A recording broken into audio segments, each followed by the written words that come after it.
अस्सलाम वालेकुम दोस्तों डेल कार्नेगी एक बहुत बड़ा बिज़नेसमैन है जिसको तारीख़ में एक क्रिएटिव बिज़नेसमैन की हैसियत से जाना जाता है। उससे जब पूछा गया कि एक अच्छा और एक होशमंद और एक समझदार ताजर या बिज़नेसमैन कौन होता है, तो उसने कहा कि अच्छा और ज़हीन और क्रिएटिव जो है ताजर या बिज़नेसमैन वो होता है जो कि नुकसानात से फ़ायदा उठाता है।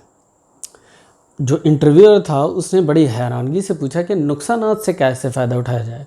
तो उसने कहा कि जो बंदा अपनी वीकनेसेस को और अपने प्रॉब्लम्स को अपॉर्चुनिटी में बदल सकता है वही एक अच्छा बिजनेसमैन है, वही एक क्रिएटिव बिजनेसमैन है।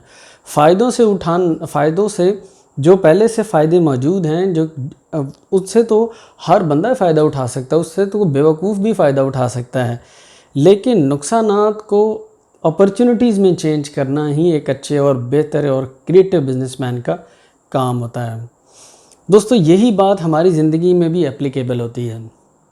बाज़ औक़ात ऐसा होता है कि हमारा सब कुछ ख़त्म हो चुका होता है, ऐसे हादसात ऐसे वाक़यात पेश आते हैं कि पै दर पै ऐसे प्रॉब्लम्स आते हैं कि जहाँ पर हमारा सब कुछ ऑलमोस्ट ऐसा लगता है जैसे ज़िंदगी रुक गई है, कुछ भी नज़र नहीं आ रहा, अंधेरा चारों तरफ नज़र आ रहा होता है।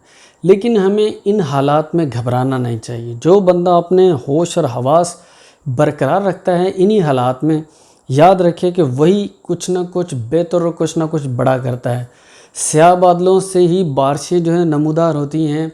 जो सुरंग जितनी मर्ज़ी काली और स्याह हो उसके कोने पे रोशनी ज़रूर होती है और वही हमने ढूंढनी होती है।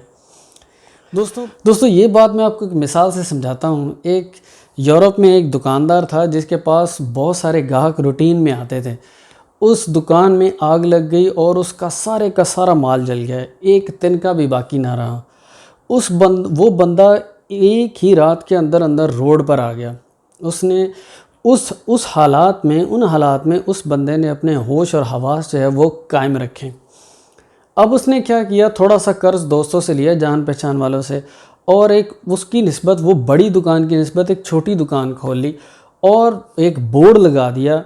आप हैरान होंगे कि उस एक बोर्ड की वजह से, एक लाइन की वजह से वो 2 माह के अंदर वो दोबारा उसी तरह की बड़ी दुकान बनाने में कामयाब हो गया। उसने उस बोर्ड पर लिखा कि यकीन जानिए इस टाउन में सिर्फ हमारी दुकान है जिसके पास ताज़ा माल है।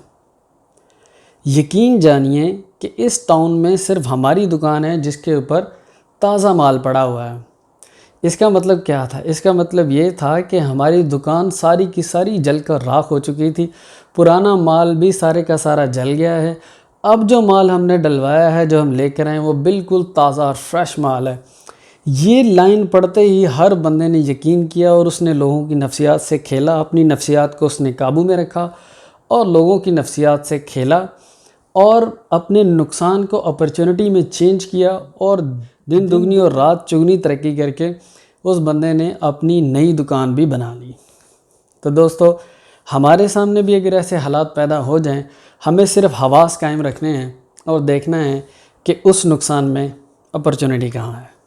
होप आपको ये वीडियो इन्फॉर्मेटिव लगी होगी। इन्फॉर्मेटिव लगी है तो इसको लाइक ज़रूर कीजिएगा और चैनल को सब्सक्राइब भी ज़रूर कीजिएगा। Thank you so much. अल्लाह हाफिज़।